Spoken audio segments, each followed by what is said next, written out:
My dear friends, my brothers and sisters, what if I told you that you don't need a classroom? You don't need a teacher. You don't need perfect surroundings, and you don't need someone to correct your mistakes every day to become fluent in English. Yes, my name is Muniba Mazari, and I am motivational speaker. If you are new at my channel, subscribe and start a new journey with me. What if I told you that the place where your entire English transformation can begin is the same place where you sleep, eat, dream, cry, hope, fail, and rise again? Your home. Today, I want to share with you a story. Not a success story, but a survival story. A story of how I practiced English alone at home when I had nothing except a dream, a desire to grow, and the courage to try again every time I failed. My journey did not begin in a classroom. It began inside four walls where silence was my only companion and loneliness was my biggest teacher.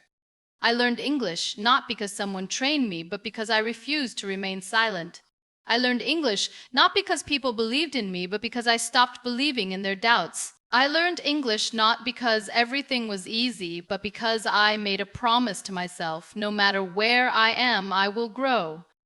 In the beginning, English felt like a mountain tall, heavy, impossible. The words felt too big for my tongue. The sentences felt too unfamiliar for my mind. Sometimes I would try to speak, and halfway through, I would forget what I wanted to say. Sometimes I would think in my own language translated, and end up speaking in broken, confusing fragments. Sometimes I would open my mouth to say something simple, but fear would close it again. Fear of laughing faces, fear of being corrected, fear of sounding foolish, fear of being not good enough. When you are learning something alone, fear becomes louder. But something else becomes louder too. Your inner voice. And one day my inner voice whispered, if you want to be fluent, start where you are. Use what you have, speak what you can, even if it shakes. That day, my journey of practicing English alone at home truly began. I didn't start with books. I didn't start with rules. I didn't start with perfection. I started with honesty. I went to the mirror in my room, looked at my own reflection, and said the simplest sentence I knew in English. Hello, how are you? It felt strange to talk to myself. It felt awkwardness was the doorway to fluency. Every day I would stand in that same spot, look at that same mirror, see that same face, and speak words I had never spoken before, sometimes slowly, sometimes confidently, sometimes with hesitation, sometimes with tears in my eyes because I felt like I would never improve. But I kept going, even when progress was invisible, even when I felt like giving up. English does not grow in the presence of people. It grows in the presence of courage.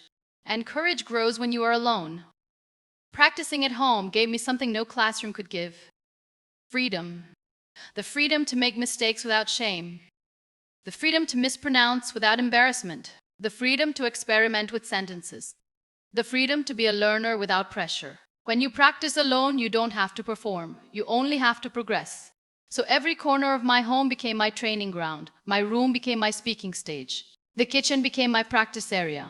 The hallway became my sentence rehearsal space. My bed became my English diary. My mirror became my audience. And my silence became my motivation. I started describing everything around me in English. When I woke up, I said aloud, I am waking up. When I made my bed, I said, I am folding my blanket. When I cooked, I whispered, I am cutting vegetables. When I cleaned my room, I said, I am organizing my things. It didn't matter if the grammar was wrong. It didn't matter if the accent was imperfect. What mattered was this. I was changing the language of my thoughts. There were days when English felt natural, and there were days when even simple words felt heavy.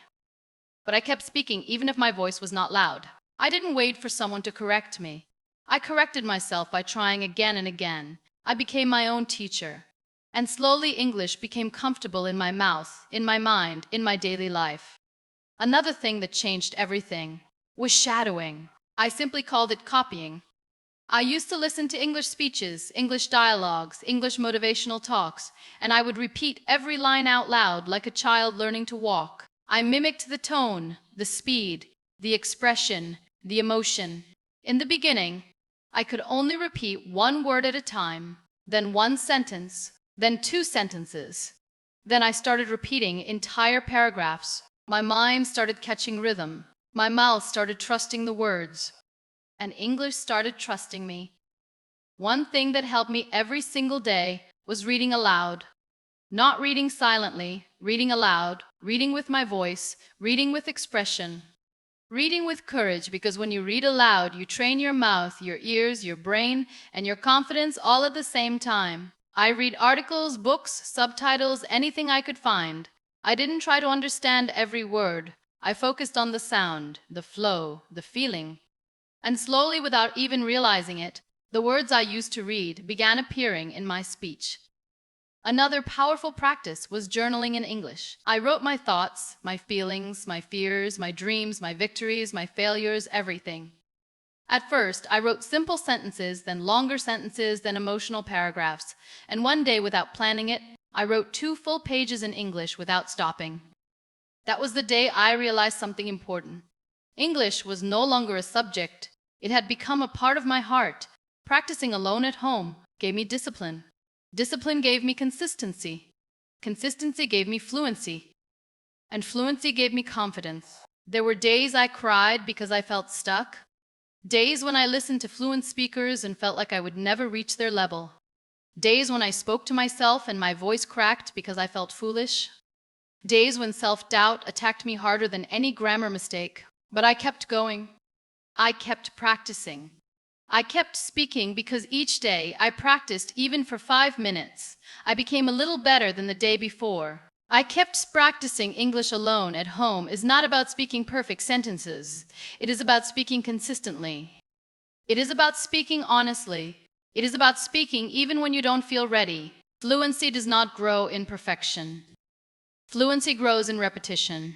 Fluency grows when you try every day. Fluency grows when you refuse to quit. Today, when people hear me speak English, they think I always had this confidence. They think I was always fluent. They think I learned it easily. But the truth is, the world sees the result. It never sees the journey. They never saw the nights I practiced in silence. They never saw the mornings I repeated words again and again. They never saw the fear I fought. They never saw the loneliness of learning alone. They never saw the courage that kept me going. Practicing English at home taught me one of the biggest lessons of my life. You don't need the perfect environment to grow. You only need the willingness to grow anywhere. You don't need people around you to motivate you. You need to become your own motivation. You don't need applause. You need discipline. You don't need approval. You need belief, and you don't need the world to teach you. You need to teach yourself that your dreams are worth fighting for. If you are learning English alone at home right now, I want you to know something. You are not behind. You are not weak. You are not incapable. Practicing alone builds a kind of strength that people who always depend on others will never understand. You are learning to stand on your own. You are learning to speak from your heart. You are learning to trust your voice. You are learning to rise without support. And that kind of strength will take you far beyond fluency. It will take you to a place where you no longer speak English. You express it. You feel it. You own it. Keep practicing. Keep speaking. Keep believing. One day you will look back and smile at the version of you who practiced alone, who spoke in broken English, who whispered sentences in the kitchen, who repeated dialogues in the mirror, who wrote simple words in a notebook, who refused to quit. In Marielle. Avon Nambion, who refused to quit. That version of you is your real hero. That version of you is the reason you will become fluent. And that version of you deserves all the applause in the world. Your home is your training ground. Your voice is your teacher. Your mistakes are your lessons. Your consistency is your magic. How your courage is your power. And your dream of speaking English fluently, it is not far away. It begins today. It begins inside you, and it begins with one brave sentence. Thank you for listening, and don't forget to like and subscribe, my dear.